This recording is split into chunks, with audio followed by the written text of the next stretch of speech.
Hello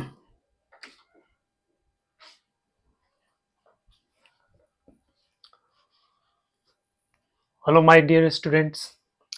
बच्चों, आज के लेक्चर में हम लोग क्लास 10 मैथमेटिक्स का रियल नंबर का प्रीवियस ईयर्स के सवाल को करेंगे।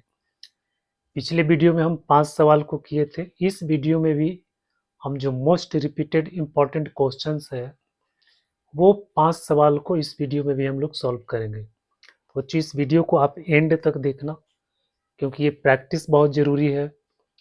इससे आपको पता चलेगा कि परीक्षा का वो किस तरह का क्वेश्चंस जो है एग्ज़ाम में पूछा जाता है, उसका फॉर्मेट क्या होता है, उसका पैटर्न क्या होता है।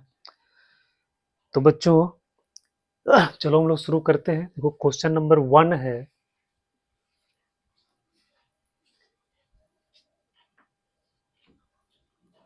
Explain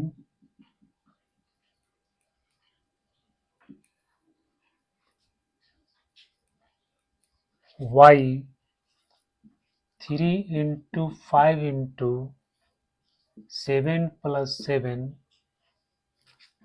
is composite number. बच्चों, ऐसा सवाल अक्सर पूछा जाता है एग्जाम में। ठीक है, कह रहा है कि बताओ कि ये कंपोजिट नंबर है, इसको एक्सप्लेन करके बताना है। ठीक है, एक्सप्लेन भाई why 3 into 5 into 7 plus 7 is composite number. तो बच्चों, जब भी इस तरह का क्वेश्चन अगर आपको दिया गया है तो सबसे पहले आपको क्या करना है, इसमें कॉमन देखना है। ठीक है, 3 इंटू 5 इंटू 7 प्लस 7, इसको गुना, जोड़ और गुना करने मत बैठना। ठीक है, इसको गुना और जोड़ नहीं करना है, आपको कॉमन लेना है। देखो यहाँ पे इसमें 7 है, इसमें 7, ये दोनों में 7 7 कॉमन है, तो हम यहाँ पे कॉमन ले लेंगे। 3 इंटू 5 यहाँ बचेगा और यहाँ प्लस 1 हो जाएगा। तो बच्चों, ये हो गया 3 इंटू, बचती है 15, 1 16। तो देखो, जो कंपोजिट नंबर होता है मोर देन 2 फैक्टर्स होता है। The composite number has more than 2 factors and prime numbers has only 2 factors, 1 and itself. But composite number has 1 and itself and also other factors, at least more than 2 factors. ठीक है, कम से कम एक factor, दूसरा factor, एक factor अलग से होना चाहिए, है ना। 1 तो होगा ही, स्वयं भी होगा, इटसेल्फ भी होगा, साथ साथ कम से कम एक दूसरा फैक्टर अगर हो जाएगा तो वो कंपोजिट नंबर हो जाएगा। ठीक है, तो यहाँ पर देखो, ये कोई नंबर है, ये कोई नंबर है, तो ये नंबर तो खुद इसका फैक्टर हो गया, और साथ साथ 1 भी फैक्टर। इसके अलावे यहाँ पे 7 भी फैक्टर है, 16 भी फैक्टर है। तो बच्चों, ये क्या हो गया, कंपोजिट नंबर। ठीक है, तो this number has more than 2 factors, hence it is composite number। बच्चों, इसका ये सॉल्यूशन हो गया।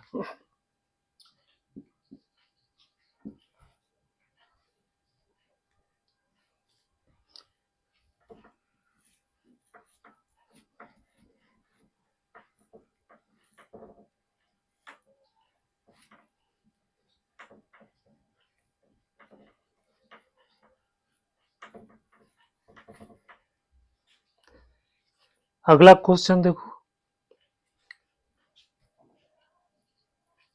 कह रहा check whether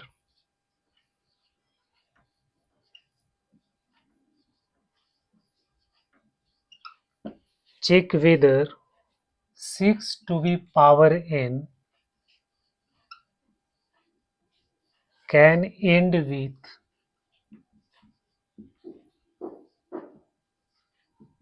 digit 0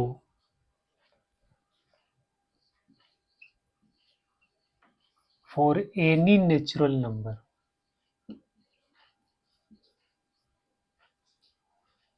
For any natural number, ये सवाल है। कह रहा है 6 के पावर n जो है, क्या 6 के पावर n के अंत में कोई डिजिट 0 आएगा? n क्या है? नेचुरल नंबर है। मतलब इसका कहने का मतलब है कि अगर हम नेचुरल 1 रखेंगे तो यहाँ 6 आएगा, अगर हम यहाँ पे 2 रखेंगे तो 36 आएगा, अगर हम यहाँ पे 3 रखेंगे तो 36 और 6, 36 के 6 हाथ में 3, 6 18, 216 आएगा। ठीक है, तो बच्चों इस तरह से हम नेचुरल नंबर रखते जाएंगे 1 2 3 4 5 6 7। तो क्या इसका यूनिट प्लेस में कभी 0 आएगा? क्या इसके यूनिट प्लेस में कभी 0 आएगा? तो ये आपको चेक करना है। ठीक है, अब हम कैसे चेक करेंगे? अब 1 2 3 4 5 6 7 इस तरह से बहुत सारा नंबर तो हम रख के जो है उसका वैल्यू फाइंड करके तो चेक नहीं कर सकते हैं। नेचुरल नंबर तो इनफाइनाइट नंबर होता है। ठीक है, तो इनफाइनाइट नंबर तक वैल्यू रख करके उसको निकाल करके हम चेक नहीं कर सकते हैं, दैट इज नॉट पॉसिबल। तो बच्चा हम उसको कैसे चेक करेंगे? कैसे चेक करेंगे?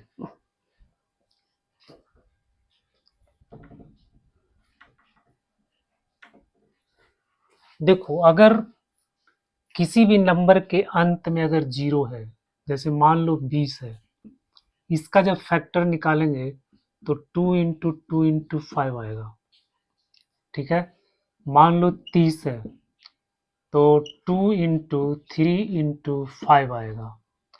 मान लो 50 है तो 2 इंटू 5 इंटू 5 आएगा। ठीक है, मान लो 70 है तो 2 इंटू 7 इंटू 5 आएगा। अब देखो इसके अंत में 0 0 0 है। ठीक है बच्चों, अब सबके फैक्टर में 2 और 5 कॉमन है। इसमें भी 2 5 है, इसमें भी 2 5 है, इसमें भी 2 5 है। ठीक है, तो इससे क्या पता चला? इससे पता चला कि जिसके अंत में, जिस नंबर के अंत में 0 होगा उसके फैक्टर में 2 और 5 को आना जरूरी है। ठीक है, जिस नंबर के अंत में 0 होगा उसके फैक्टर में 2 और 5 निश्चित रूप से आएगा। कोई भी नंबर ले लो, कोई भी नंबर ले लो, मान लो 450। अब इसका फैक्टर करो, 2 से फैक्टर करेंगे तो 225 आ जाएगा। फिर 5 से करेंगे तो 5 चौके 20, 5 25 आ जाएगा। फिर 5 से करेंगे 9 आएगा, फिर 3 3 आएगा। देखो इसके फैक्टर में 2 और 5 आ गया। ठीक है, तो जिस नंबर के अंत में अगर 0 है तो उसमें 2 और 5 आना मस्ट है। बिना 2 और 5 का 0 हो ही नहीं सकता, कोई भी नंबर हो। तो बच्चों यहाँ पे एक जो है आपको आइडिया मिला कि कोई भी नंबर 0 से एंड कब करेगा, जब उसके फैक्टर में 2 और 5 बोथ दोनों होना चाहिए। ठीक है, अब इसको देखो, यहाँ पे इसके फैक्टर में हम चेक करते हैं क्या आता है। तो 6 के पावर n है, इसका फैक्टर हो जाएगा 2 इंटू 3 और इसका पावर n, ये हो गया 2 के पावर n और 3 के पावर n। इसके फैक्टर में सिर्फ 2 और 3 है, 5 है ही नहीं, 5 है ही नहीं। ठीक है, और फंडामेंटल थ्योरम ऑफ अर्थमेटिक्स से हम जानते हैं कि ये जो फैक्टर होता है ये यूनिक होता है ना। फंडामेंटल थ्योरम ऑफ अर्थमेटिक्स से हम जानते हैं कि ये फैक्टर यूनिक होता है ना। इसका जब होगा तो 2 और 3 ही फैक्टर होगा, इसके अलावा कोई फैक्टर नहीं हो सकता है। तो बच्चों इसके फैक्टर में 5 एब्सेंट है। अगर 5 होता तब तो 0 से एंड करता, लेकिन 5 यहाँ पे है ही नहीं। तो यहाँ पे हम क्या लिखेंगे, 6 के पावर n हैज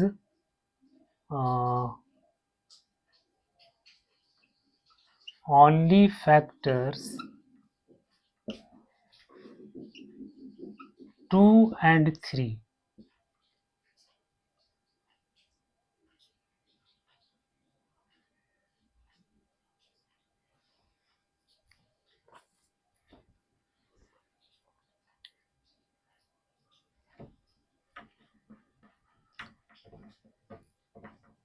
पहले यहाँ पे लिख दो a number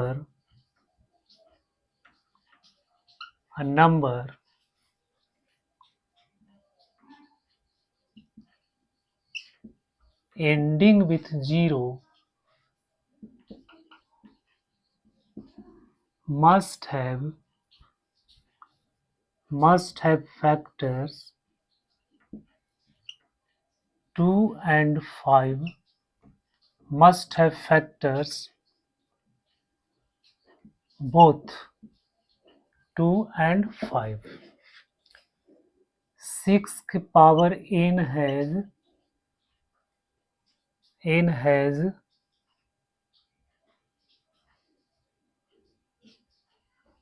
has not factor 5, hence 6 के power n cannot end with 0। बच्चों इस तरह से आपको लिख देना, ठीक है। कोई भी नंबर जो 0 से एंड करता है उसमें 2 और 5 फैक्टर होना चाहिए। यहाँ पे क्या है, इसमें फैक्टर 5 नहीं है ना, इसलिए ये 0 से एंड नहीं करेगा।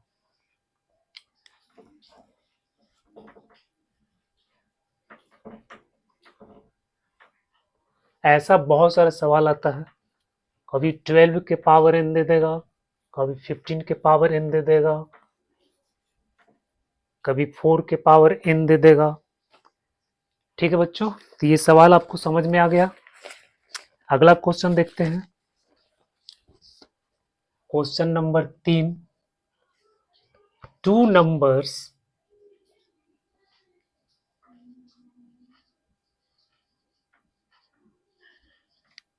To numbers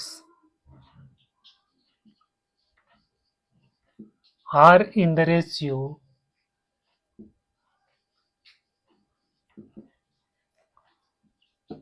2:3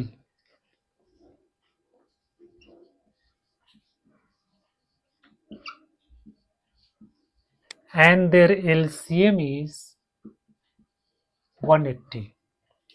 What is the HCF of these numbers? What is the HCF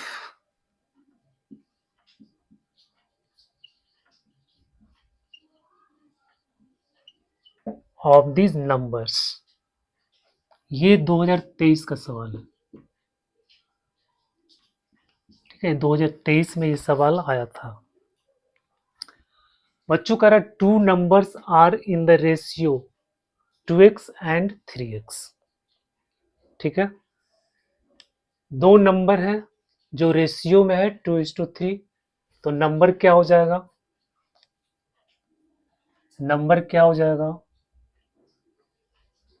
late the numbers be 2x and 3x, ठीक है। चूंकि ये रेशियो में है तो इसका नंबर मान लेंगे 2x and 3x, ठीक है। अब कह रहे इसका एलसीएम 180 है, ठीक है। 2x 3x का जो एलसीएम है वो आपको 180 है। तो एलसीएम ऑफ 2x 3x, बच्चों ये कितना दिया हुआ है 180,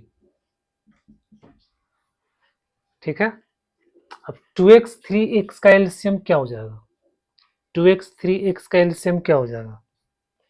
तो इसका एलसीएम हो जाएगा आपको 2 3 जा 6 x, जैसे ये फैक्टर दिया हुआ है, ठीक है, 2x 3x। तो इसमें हम एलसीएम कैसे निकालते हैं?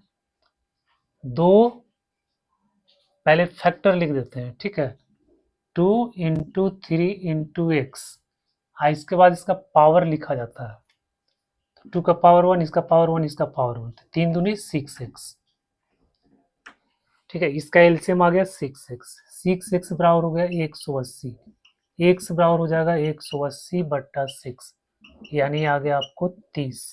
x का वैल्यू 30 आ गया, नंबर कितना हो जाएगा? 2x हो जाएगा 2 इंटू 30 यानी 60 आ गया, और 3x बराबर हो जाएगा 3 इंटू 30 बराबर 90 आ गया। कह रहा 60 और 90 का आपको एचसीएफ फाइंड करना है। What is the HCF of this numbers? ठीक है, 60 और 90 का आपको एचसीएफ फाइंड करना है।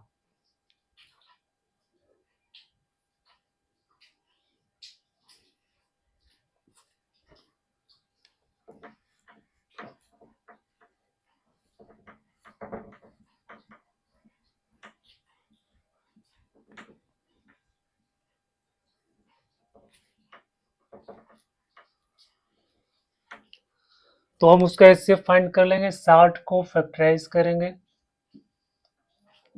30, 15, 3, 5, तो 60 का आ गया 2 इंटू 2 इंटू 3 इंटू 5, यानी अगर 2 के पावर 2 इंटू 3 गुने 5, ठीक है। फिर हम 90 का करेंगे, तो 2 हो गया, 45 हो गया, 3 से मल्टीप्लाई कर देंगे 15 आएगा, सॉरी 3 से डिवाइड करेंगे, फिर 3 से डिवाइड करेंगे 5 आएगा, 5 1 आ गया। तो बच्चों 90 का आ गया 2 इंटू 3 इंटू 3 इंटू 5, यानी 2 इंटू 3 स्क्वायर इंटू 5। अब इसका एचसीएफ क्या हो जाएगा? एचसीएफ हम लोग कैसे निकालते हैं? जो कॉमन फैक्टर उसको लिखेंगे, 2 2 कॉमन है 2 लिख देंगे, 3 3 कॉमन है 3 लिख देंगे, 5 5 कॉमन है 5 लिख देंगे। अब इसमें लिस्ट पावर 2 का पावर 1, यहाँ 3 का पावर 1 5, तो 2 2 का पावर 1 देंगे, 3 का पावर 1 देंगे, तो हो जाएगा 5 दिए 15, 15 दूनी 30, तो ये हो गया 5 दिए 15, 15 दूनी 30।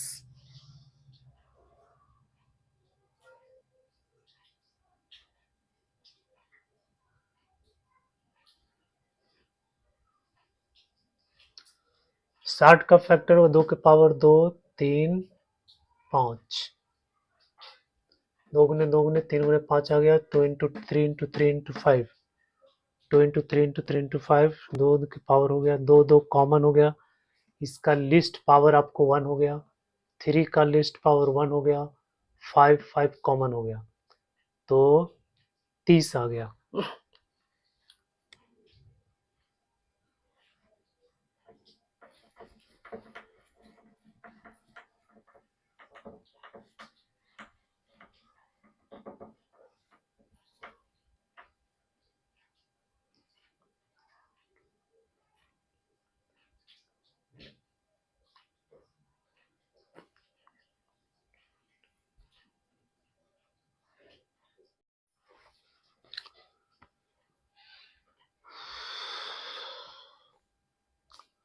अगला क्वेश्चन है बच्चों,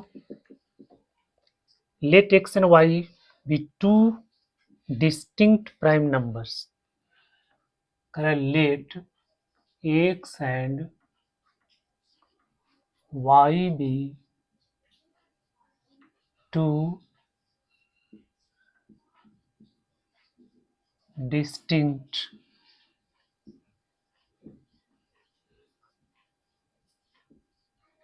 prime numbers and p equal to x square y cube q equal to X Y to the power 4, r is equal to X के power 5 Y square, find LCM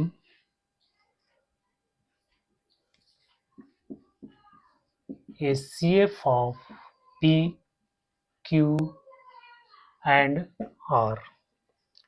तो ये 2025 का सवाल है। ये क्वेश्चन को देखो, इसमें क्या कह रहा है P आपका इतना दिया हुआ, एक्स वाई क्या है, distinct prime numbers, x y आपका प्राइम नंबर्स, ठीक है। P बराबर x square y cube, q बराबर एक्स वाई पावर 4, R बराबर एक्स पावर 5 वाई स्क्वायर हो गया। कह रहा पी क्यू आर का आपको एचसीएफ एलसीएम फाइंड करना है, ठीक है। बस कुछ नहीं करना है इसमें, आपको बस फैक्टर लिखना, उसका पावर लिखना। एचसीएफ में लिस्ट पावर लिखेंगे, एलसीएम में हाईएस्ट पावर लिखना, ठीक है। बच्चों एलसीएम कितना हो जाएगा, फैक्टर क्या है एक्स वाई, फैक्टर क्या है एक्स वाई। अब पावर देखो, एक्स का एलसीएम है तो हाईएस्ट पावर, एक्स का पावर 2, यहाँ एक्स का पावर 5, पावर 5 हो गया। वाई का पावर 3 है, वाई का पावर 4 है, वाई का पावर 2 है, हाईएस्ट पावर कितना, वाई का पावर 4, जो हो गया एक्स के पावर 5 वाई के पावर 4, एलसीएम हो गया। एचसीएफ फाइंड करना है तो पहले factor, common factor x y common है, ठीक है। अब इसमें क्या देखना है, लिस्ट पावर, तो x का कम पावर कितना है 2 है, y का सबसे कम पावर कितना है 2 है, तो हो गया एक्स स्क्वायर वाई स्क्वायर, जो निकल गया HCF LCM.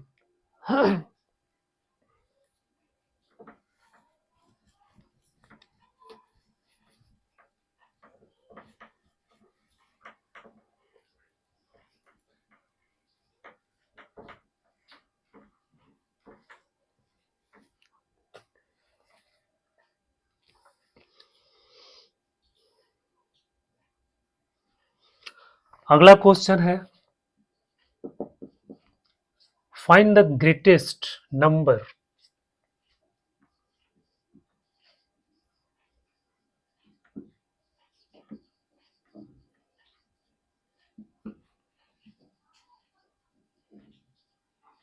find the greatest number which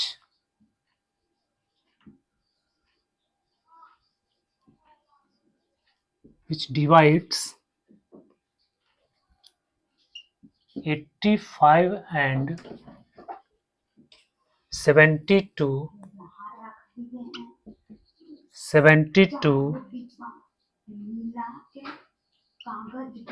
living, अरे रिकॉर्ड हो जाता है बाबूजिया, रिमाइंडर्स 1 and 2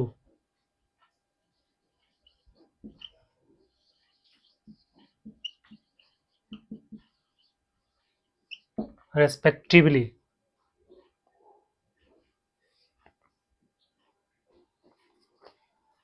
बच्चों कह रहे find the greatest number which divides 85 and 72 leaving remainder 1 and 2 respectively. Correct, greatest number find करना है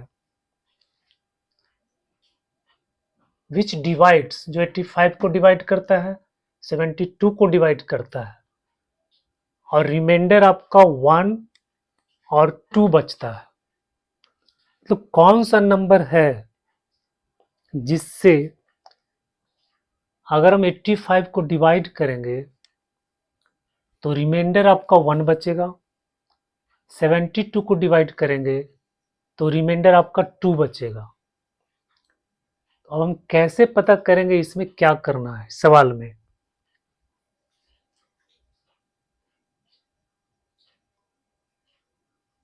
पहले देखो बच्चा कि कौन सा नंबर है ग्रेटेस्ट नंबर, कौन सा ग्रेटेस्ट नंबर है जो दो नंबर को डिवाइड करता है। जैसे मान लो कि ये 8 है और ये 20 है, कौन सा ग्रेटेस्ट नंबर है जो इसको भी डिवाइड करता है, इसको भी डिवाइड करता है? तो वो कौन सा नंबर होगा? वो बच्चा होगा आपका HCF, highest common factor. Highest common factor जो होता है वो ये दोनों नंबर को डिवाइड करेगा, ठीक है? 8 को भी डिवाइड करेगा, 20 को भी डिवाइड करेगा। तो हाईएस्ट कॉमन फैक्टर इसका कौन सा हो जाएगा? 4। 4 जो 8 को भी डिवाइड करेगा, 20 को भी डिवाइड करेगा। 4 क्या है? HCF है। तो यहां से आपको आइडिया मिल रहा है कि ग्रेटेस्ट नंबर जो इसको भी डिवाइड करे, इसको भी डिवाइड करे, ठीक है? तो रिमाइंडर आपका 1 बचना चाहिए और इसको डिवाइड करेगा तो 2 बचना चाहिए।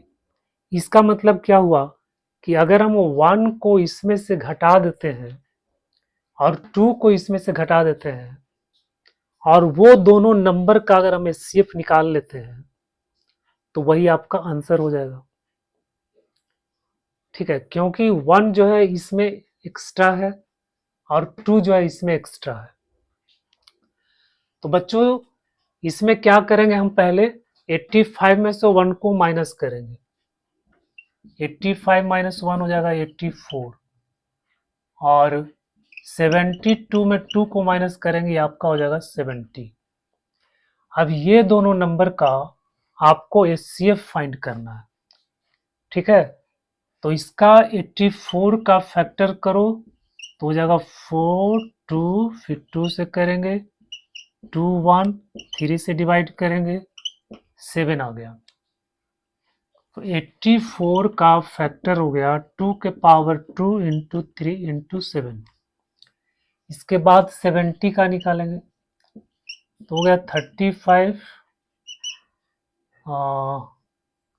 फिर 5 से करेंगे 7 आ गया। तो 70 का आ गया 2 इंटू 5 इंटू 7। बच्चों इसका HCF कितना आएगा? कॉमन फैक्टर आपका 2 है और 7 है, तो 2 इंटू 7 14 आ गया, ठीक है?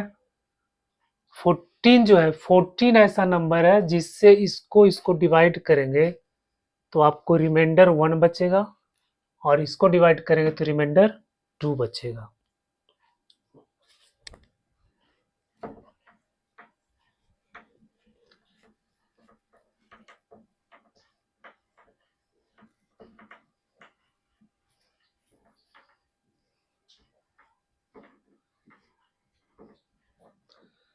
तो बच्चों आज के लेक्चर में हम लोगों ने 5 इंपॉर्टेंट क्वेश्चन डिफरेंट टाइप का 5 सवाल को हम लोगों ने डिस्कस किया, सॉल्व किया, ठीक है? अगर ये आपके लिए फायदेमंद हो, ठीक है, आपको ऐसा लगा कि मेरे लिए वीडियो फायदेमंद है तो प्लीज़ लाइक करना, दोस्तों में शेयर करना, ठीक है? और मेरे चैनल को सब्सक्राइब करना।